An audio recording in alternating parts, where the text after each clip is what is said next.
नाशिक सिडको भागातील स्वामी विवेकानंद नगर परिसरात रात्रीच्या वेळेस कमी दाबाने तसेच अवेळी होणाऱ्या पाणी पुरवठ्यामुळे नागरिकांमध्ये तीव्र संताप निर्माण झाला आहे। पाणी प्रश्नाकडे प्रशासनाचे लक्ष वेधण्यासाठी संतप्त नागरिकांनी विभागीय कार्यालयावर मोर्चा काढत ठिय्या आंदोलन केले। महिलांसह नागरिकांनी आक्रमक भूमिका घेत विभागीय अधिकारी साळवे यांच्या कार्यालयात ठिय्या देत नियमित आणि पुरेशा दाबाने पाणी पुरवठा करण्याची मागणी केली। तिसऱ्या मजल्याच्या म्हणजे आपल्या दुसऱ्या मजल्याच्या लोकांनी जे तळमजल्याच्या लोकांनी आणि दुसऱ्या मजल्याच्या लोकांनी आपल्या लाईनीवरून आपली म्हणजे आपल्या लाईनीच्या लोकांनी ज्यांची कनेक्शन घेतले ते कनेक्शन कट करायचा सर्वांची परवानगी आहे ना?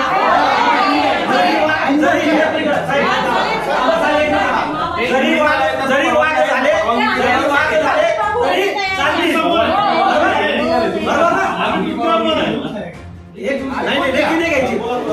हे त्यांचं हक्काचं पाणी, या हक्काच्या पाण्यामध्ये त्यांनी अतिक्रमण करून पाणी घेतलेलं आहे। आपण इल्लीगली नाही, त्यांचे अनधिकृत साईट आहेत, त्यांचे अनधिकृत नळ कनेक्शन तोडायचे, त्यांच्यावर फौजदारी गुन्हा दाखल झाला, चोरी पाणी चोरीचा गुन्हा दाखल करायची वेळ आली तरी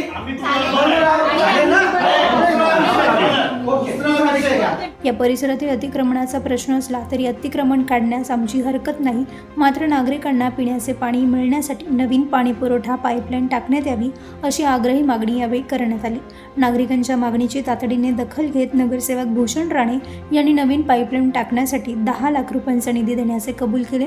तसेच यासाठी नवीन फाईल तयार करून तातडीने कार्यवाही करण्याचे आदेश संबंधित अधिकाऱ्यांना दिले। यामुळे नागरिकांना काहीसा दिलासा मिळाला असून पाणी प्रश्न कायमस्वरूपी सोडविण्याच्या दृष्टीने पुढाकार घेतल्याबद्दल नागरिकांनी भूषण राणे यांचे स्वागत केले।